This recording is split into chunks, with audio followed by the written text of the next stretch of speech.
This is an important update from Cllr Tim Swift about coronavirus. Please visit calderdale.gov.uk/coronavirus for more information.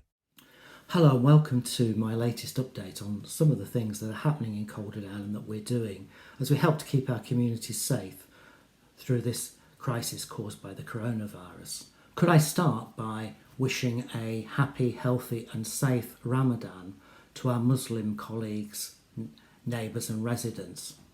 Ramadan is a really important month for everybody who follows the Muslim faith, where observant Muslims will fast between dawn and sunset. Obviously this is going to be a particularly difficult and challenging time for those of you who are observing Ramadan. There's some really helpful advice on how to maintain social distancing during this period produced by the Muslim Council of Britain. I'd urge you to look that up. We do hope, despite the unusual circumstances, that you're able to observe Ramadan safely, healthily and in an enjoyable and rewarding way. Moving on to the council, last night we held our first cabinet meeting virtually, with all of us joining in from our homes. Now, inevitably there will be one person whose internet let them down, and it had to be me, but apart from that the meeting went pretty well. It's good to be reminded that working from home isn't always quite as easy as we like to pretend it is. But it was good to be able to have the meeting, and it's a first step in starting to put democratic meetings and democratic processes back in place locally. Because I do think it's really important that there is open dialogue and discussion and challenge about how the council is responding to these unique circumstances. So you'll be seeing more council meetings starting to take place in this way over the next few weeks. One of the most important things we had to talk about last night was what this crisis means for the council's finances, and hence what it might mean in the future for services. Right now we're facing a challenge in two directions. Firstly, we're spending a lot more money on particular things we need to do as we work to keep people safe. That's supporting for the people who are shielding and other vulnerable people such as the homeless, and of course a lot of extra spending on social care so that we can keep people safe in the community outside of hospital, while at the same time doing all we can to support home care providers and our residential care homes in coping with the threats from the virus. But it's not just about extra spending.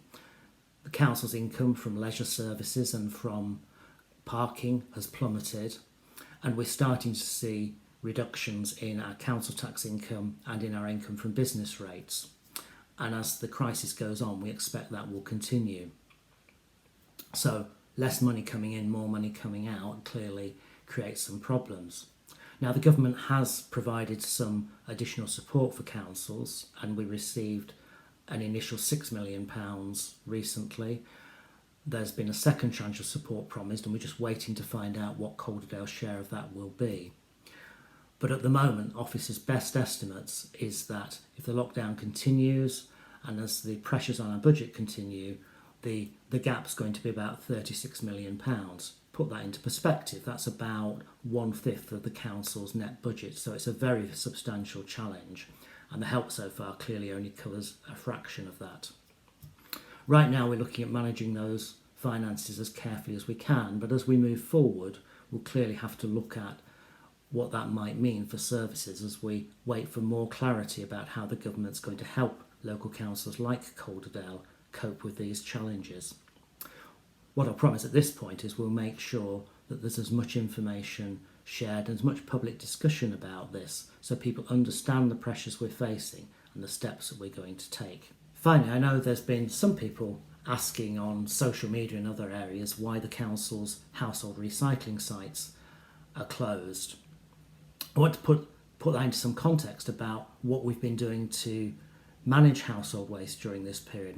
We took the view from the start of the lockdown that the most important thing we could do was to keep the doorstep waste and recycling service running. And I hope people will agree that that's gone pretty well. And I say a big thank you to all the staff who've worked on that service.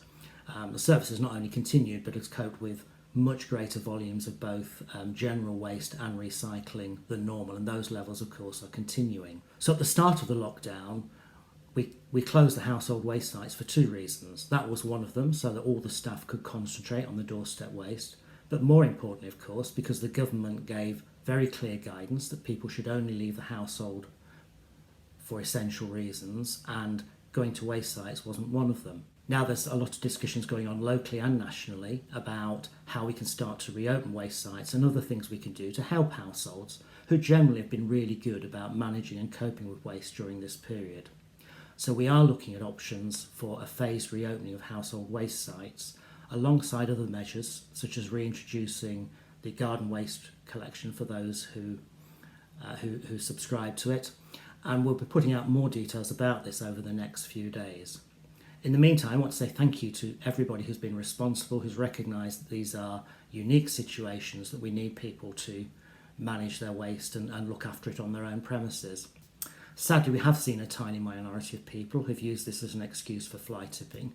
That is totally unacceptable. It's about handing your problem over to other people to deal with. It's about making all of us pay for the cost of clearing up their waste. It's not acceptable, and whenever we can identify those who are responsible, we can and will prosecute them. But let's not end on a negative. Actually, most people recognise that this is just one of the ways that we just all need to be a bit more responsible and look out for each other during this crisis, and have coped brilliantly. So thank you everyone for all that you're doing to help to work together to keep Calderdale safe at this difficult time. Please continue to follow the guidance on social distancing. Stay safe, and we will come through this together. Thank you.